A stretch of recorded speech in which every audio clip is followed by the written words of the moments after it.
नमस्कार दोस्तों, एक बार फिर से आप लोग का बहुत बहुत स्वागत है हमारे ऑफिशियल यूट्यूब चैनल अविजन इंस्टीट्यूट पे। मैं हूँ आप लोगों के साथ उर्वशी सिंह और आज का जो हमारा टॉपिक ऑफ डिस्कशन दोस्तों यहाँ पर रहने वाला है वो रहने वाला है top 10 current affairs based on 28 of January 2023। आशा करते हैं कि आप लोग सब लोग घरों में बिल्कुल अच्छे होंगे, सुरक्षित होंगे। सेशन को स्टार्ट करने से पहले दोस्तों मेरी आप लोगों से एक छोटी सी रिक्वेस्ट रहेगी कि जो भी हमारे चैनल पर नया जुड़ा है या फिर इन वीडियोस को पहली बार देख रहा है, make sure that you hit the subscribe button. Also don't forget to press the bell icon. Also share this video with your friends as well. सिर्फ इतना ही नहीं दोस्तों, अगर आप लोग चाहते हैं कि सेशंस की पीडीएफ आप लोग को मिलती रहे तो आप लोग हमारे ऑफिशियल टेलीग्राम चैनल को भी ज्वाइन कर सकते हैं।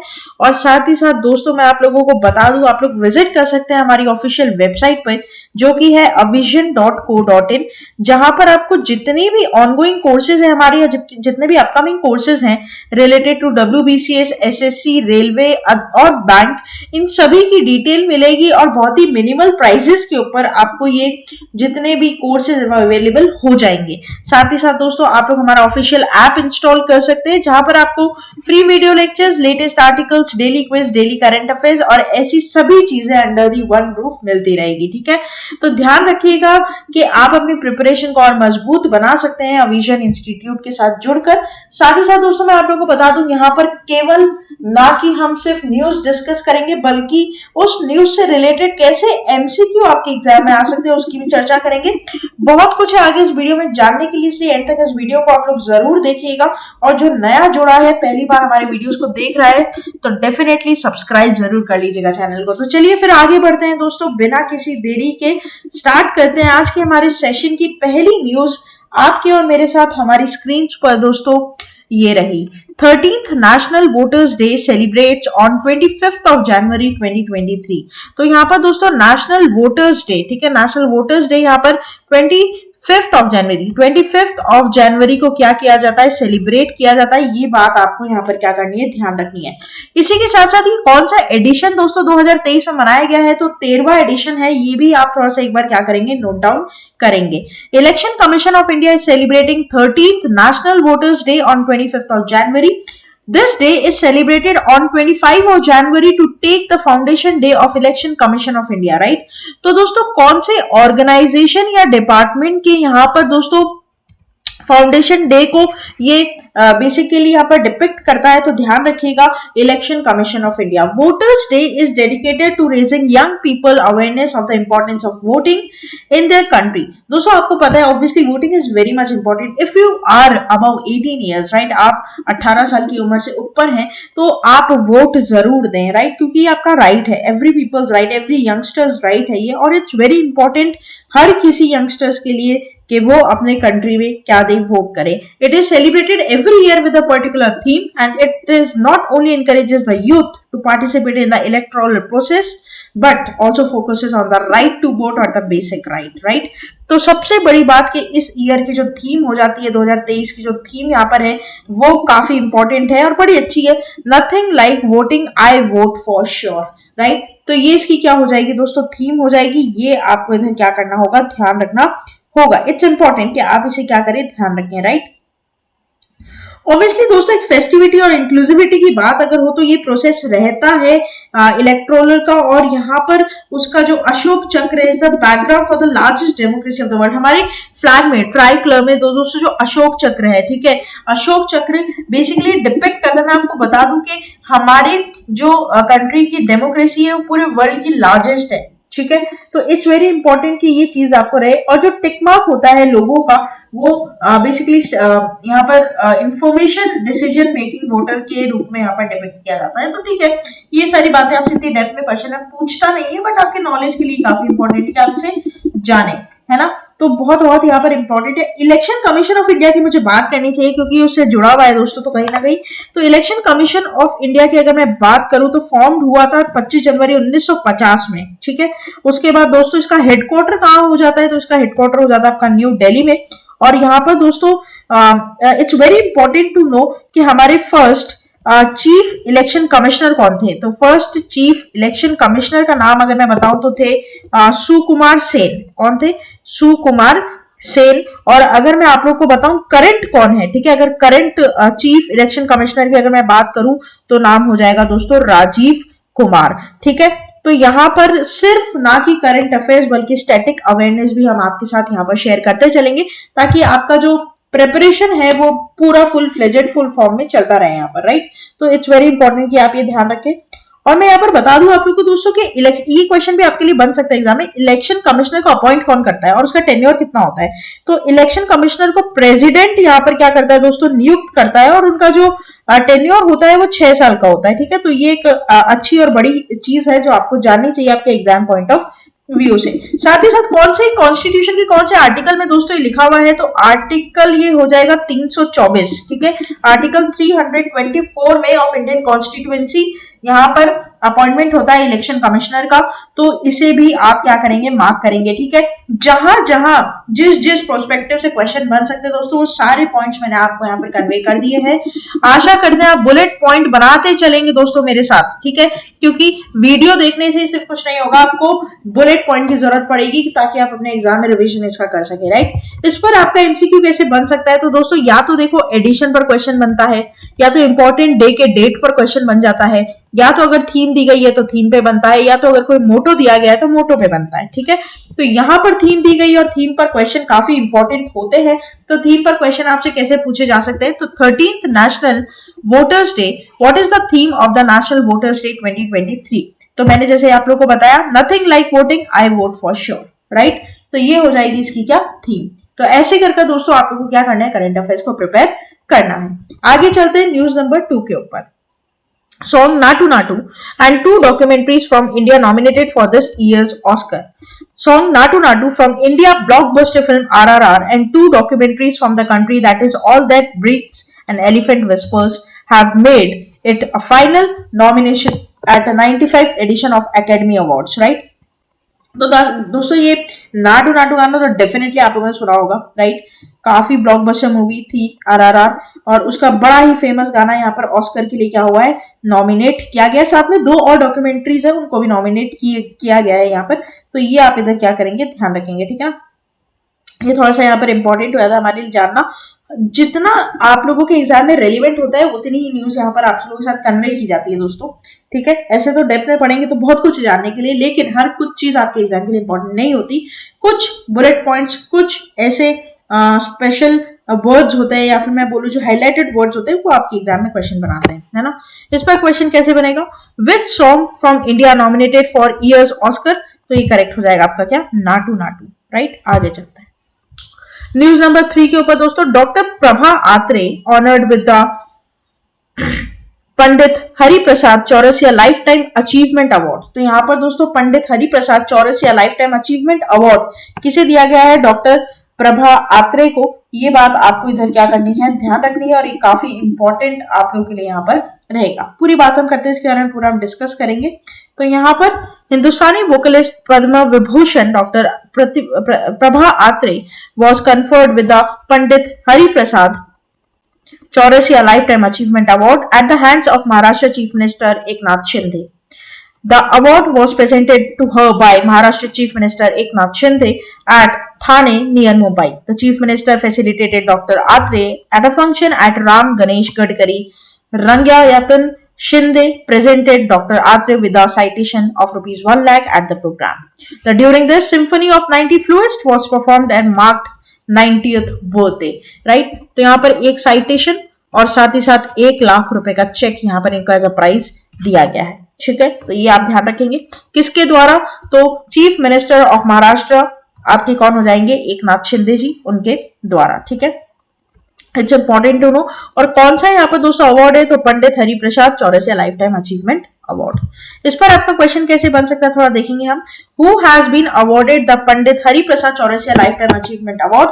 तो यहाँ पर करेक्ट ऑप्शन जैसे कि मैंने आप लोग को पढ़ाया दोस्तों क्या हो जाएगा, डॉक्टर प्रभा आत्रे, ठीक है।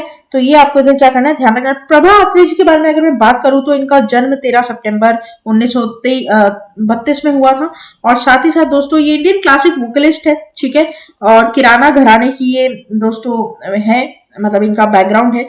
और यहाँ पर मैं अगर आपसे बात करूं तो बेसिकली इन्हें बहुत सारे ऐसे अवार्ड्स मिले हैं, जैसे 1990 में पद्मश्री मिला, 1900 आपका 47 में आचार्य आत्रेय अवार्ड मिला, ठीक है। उसके बाद इनको कलाश्री 2002 का भी इनको अवार्ड मिला है, पद्म विभूषण। और उसके बाद दोस्तों इनको लाइफ टाइम अचीवमेंट अवार्ड मिला है पुणे यूनिवर्सिटी से। तो बहुत सारे इनके अवार्ड्स हैं, ठीक है। 2022 में इनको पद्म विभूषण वापस मिला, ठीक है, ऐसे करके, है ना। आगे चलते बात करते हैं न्यूज नंबर 4 की। After COVID, government launches UWIN to digitize universal immunization program। दोस्तों बड़ा इंपॉर्टेंट है ये। तो यहाँ पर कोविन के बाद अब आ गया है आपका क्या, यूविन। क्या आ गया, यूविन, यू फॉर अम्ब्रेला, विन। तो ये यूविन क्या है, बेसिकली यूनिवर्सल इम्यूनाइजेशन प्रोग्राम है, यूआईपी, ठीक है, यूनिवर्सल इम्यूनाइजेशन प्रोग्राम, राइट। अच्छा, ये क्या है इसके बारे में बात करते हैं। तो after the success of CoWIN platform, the government has now replicated it to the setup of an electronic registry of routine vaccines named UWIN. The program to digitize India's universal immunization program has been launched with a pilot mode with 2 districts of each state of the Union Territory, carrying vaccination cards of the children and pregnant women struggling to keep a tab on the next jab and other hustles may soon become a thing of the past, right? तो यहाँ पर क्या होगा, basically यूविन आ गया है दोस्तों, और पूरी तरीके से जितनी भी वैक्सीनेशन की चीजें हैं वो अब डिजिटाइज हो जाएंगी, ठीक है, दोनों के लिए, लगाने वाले के लिए भी और लेने वाले के लिए भी। सिंपल बात है ना। बेसिकली जो चिल्ड्रंस हैं और या तो प्रेग्नेंट विमेन हैं, उनको ये वैक्सीनेशन कार्ड जो स्ट्रगल होता था कि लेकर जाना पड़ता था, दिखाना पड़ता था, उसके बाद फिर या तो ऑपरेशन होता था, बच्चों का टीका होता था, तो उसके लिए अब जरूरत नहीं है हसल की, बहुत इजी प्रोसेस हो जाएगा। रजिस्ट्री है, वो लोग चेक कर लेंगे खुद ही आपके नाम या फिर मोबाइल नंबर या जो भी होगा आधार कार्ड से, और फिर वो सारी चीजें आ जाएगी। साथ ही साथ दोस्तों आभा आईडी कार्ड जो है, आयुष्मान भारत हेल्थ अकाउंट, वो भी इसके साथ लिंक हो जाएगा कहीं ना कहीं यूविन पे, और उससे भी सारी चीजें मॉड्यूल, स्टाफ, हेल्थ वर्कर सब उसको एक्सेस कर पाएंगे। तो ये काफी अच्छा है यहाँ पर।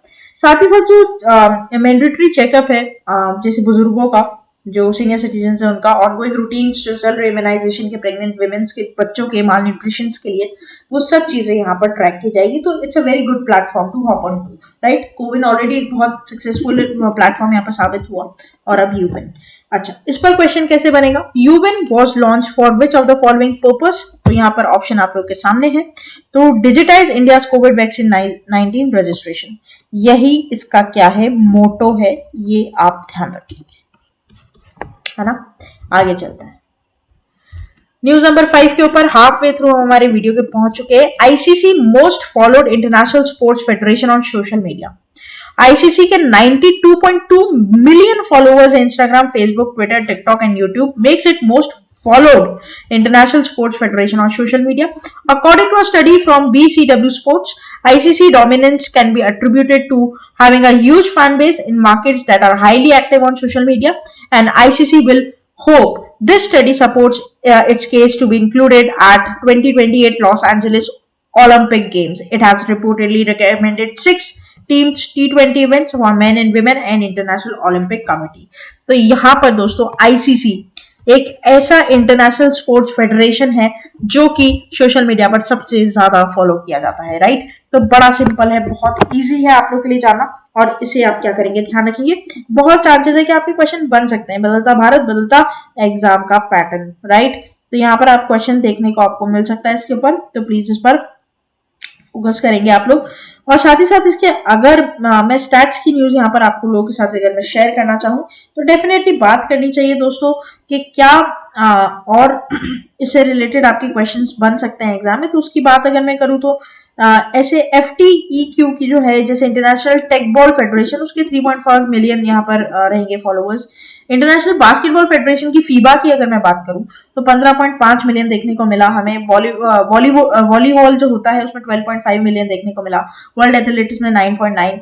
लेकिन उस सबसे ज्यादा है दोस्तों आईसीसी, सबसे पहले नंबर पे देखो आईसीसी आता है, फिर आता है तुम्हारा फीफा, ठीक है, फिर तुम्हारा आता है फीबा, ठीक है, फिर आता है तुम्हारा रबी, वर्ल्ड रबी, ठीक है, उसके बाद तुम्हारा वर्ल्ड एथलेटिक्स आ जाता है, ठीक है, जो मैंने बताया टेक बॉल फेडरेशन वाला। उसके बाद आता है फिर इंटरनेशनल चीयर यूनियन आता है, फिर यूसीआई आता है, फिर बैडमिंटन आता है लास्ट में, ठीक है। तो ये टॉप 10 तो मैंने तुम्हें यहाँ पर बता दिए, तो उस हिसाब से तुम देख सकते हो, राइट।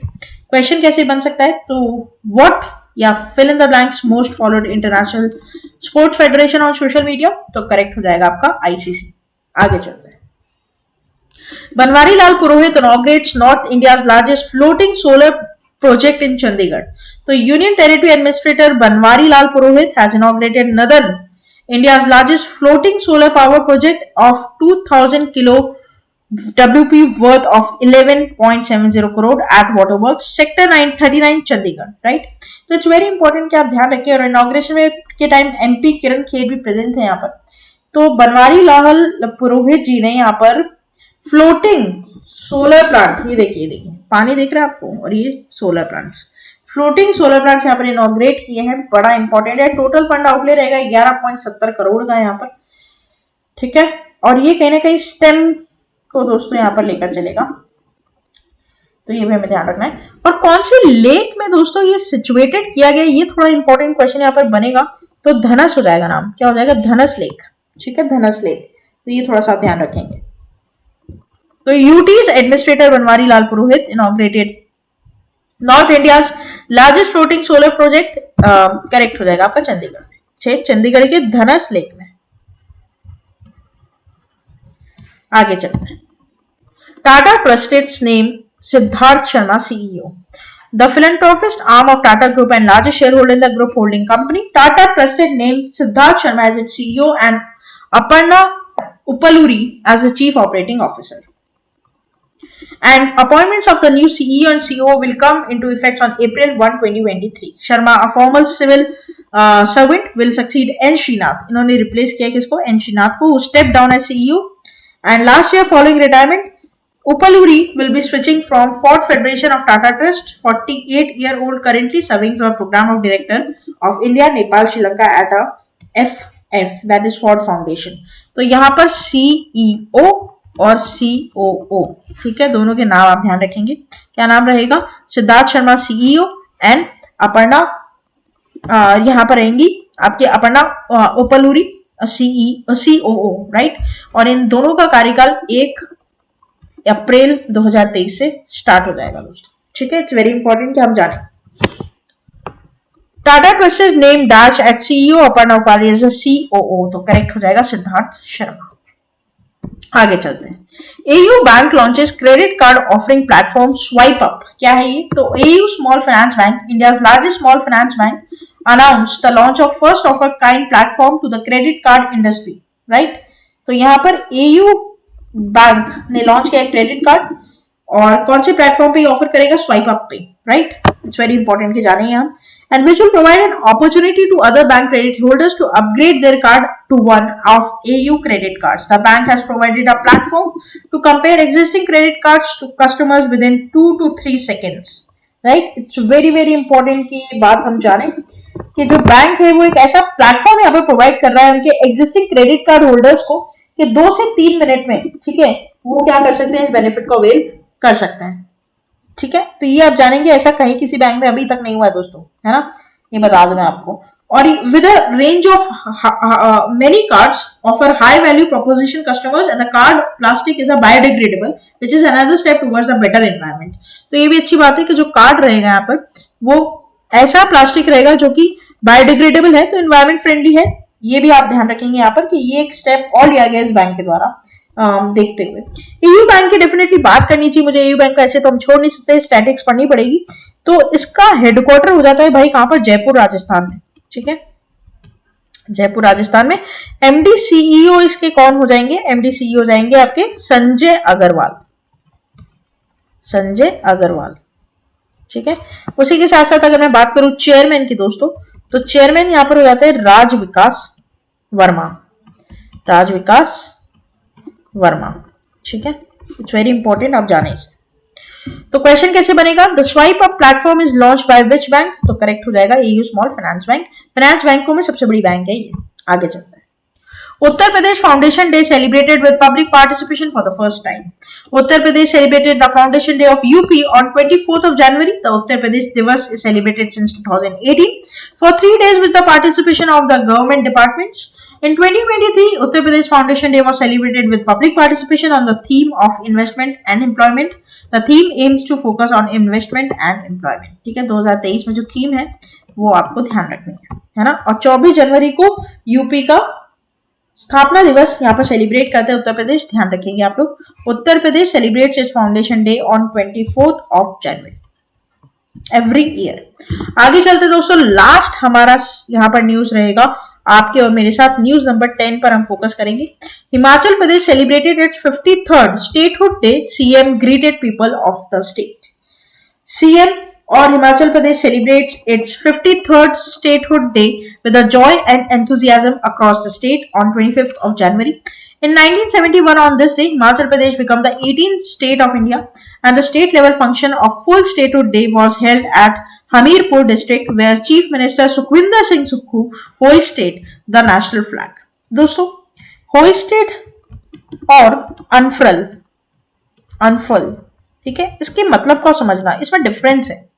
बहुत सारे बच्चों का मेरे पास ये आता है क्वेश्चन, मैम कहीं लिखा रहता है होइस्टेड, कहीं होता है अनफर्ल, क्या मतलब होता है इसका, है ना। देखो एक बात ध्यान रखना आप लोग, एक चीज और मैं तुम्हें बताऊं, 26 जनवरी को प्रेसिडेंट फ्लैग को क्या करता है, अनफर्ल करता है। क्या करता है, अनफर्ल करता है। लेकिन 15 अगस्त को पीएम फ्लैग को क्या करता है, होइस्ट करता है, ठीक है। तो यहां पर डिफरेंस क्या है, डिफरेंस ये, होइस्ट का मतलब होता है, देखो अगर मैं हिंदी बताऊं तुम्हें, होइस्ट का मतलब होता है लहराना, ठीक है, लहराना, और अनफर्ल का मतलब होता है फहराना, ठीक है, फहराना। दोनों में डिफरेंस है। अनफर्ल का मतलब होता है फहराना, मतलब झंडा फहरा रहे, वो ऊपर से ही वो खुलता है, उसमें से फूल निकलते हैं और वो होता है, मतलब मूव होता है हवा की वजह से। और होइस्ट का मतलब होता है कि दोस्तों पहले क्या होता था, ब्रिटिशर्स का राज होता था। जब हमारी 1947 में हमें इंडिपेंडेंस मिली, उससे पहले ब्रिटिशर्स का फ्लैग था, तो उस डंडे, उस पोल पर ब्रिटिश फ्लैग नीचे लिया जाता है पहले, फिर इंडिया का फ्लैग ऊपर चढ़ता है, ऊपर से फिर वो क्या होता है, खुलता है और फिर वो हवा में लहरता है, ठीक है, तो उसको हम बोलते हैं होइस्ट। तो this is the basic difference between the hoist and the unfurl. मैंने इस पर थोड़ा फोकस इसलिए किया है क्योंकि वर्ड्स हमारे लिए जानना बहुत इंपॉर्टेंट है। आपके एग्जाम में शायद ना पूछेगा, लेकिन आपके नॉलेज के लिए ये बहुत इंपॉर्टेंट चीज है कि आप इन दोनों के मतलब जानें। होइस्ट का मतलब होता है लहराना और अनफर्ल का मतलब होता है फहराना, ठीक है, तो प्लीज इसे फोकस करिएगा। और 26 जनवरी को प्रेसिडेंट करता है, 15 अगस्त को प्राइम मिनिस्टर, ठीक है, इट्स इंपॉर्टेंट। अच्छा, इस पर क्वेश्चन कैसे बन सकता है, when is the statehood day of Himachal Pradesh celebrated, तो करेक्ट हो जाएगा आपका क्या, 25 मार्च, है ना। चलिए, तो ये था हमारा पूरा टॉप 10 करंट अफेयर्स का सेशन। आशा करते हैं सेशन आप लोग को अच्छा लगा होगा। अच्छा लगे तो प्लीज इसे लाइक करना मत भूलिएगा दोस्तों।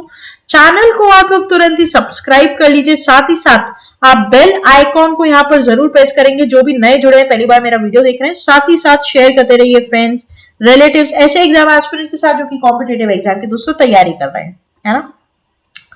और साथ ही साथ टेलीग्राम पर जरूर जुड़े रहिएगा मेरे साथ, ताकि आपको इन वीडियोस की लिंक पीडीएफ सबसे पहले वहां पर मिलती रहे, ठीक है। एमसीक्यूज मेरे द्वारा अपलोड किए जाते हैं, उनकी हेल्प से आप पैटर्न समझ सकते हैं, अपनी प्रैक्टिस को और मजबूत कर सकते हैं। तब तक के लिए thank you so much, have a nice day.